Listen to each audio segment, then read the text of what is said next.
You have selected a market to invest in a turnkey rental property. You have selected the turnkey provider that you want to use to buy the property. And now you have this list of inventory in front of you. How do you know which property to buy? Here's the thing. Once you're kind of under the turnkey umbrella and you're working with a really good provider, most of the time you can't totally go wrong with which property you can pick. So I kind of joke around sometimes, although it's only half joking, like at the point you're secure with the provider and they're trustworthy and whatever, pick the property you like the best. Which one's the cutest? I'm a girl, I'll go for cute.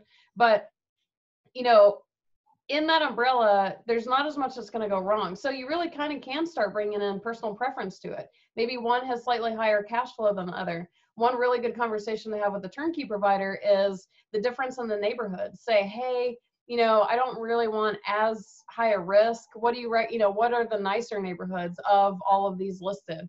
Or what is that neighborhood like? Or what kind of tenant could I expect? And usually the variation between the neighborhoods with a turnkey provider, you're only probably ranging between like C plus and B plus. I mean, it's not a huge, it's not totally super ghetto versus like A class neighborhoods.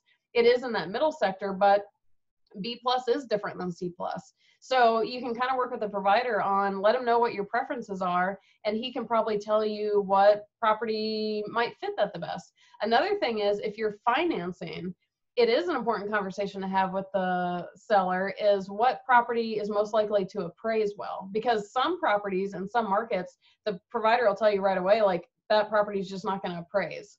And there's, numerous reasons why you would still buy that property, even if it's not going to appraise. But if you're financing, that appraisal really matters. So the appraisal may be a factor.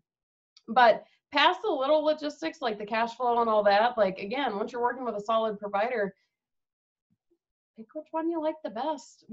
Here's an unofficial opinion.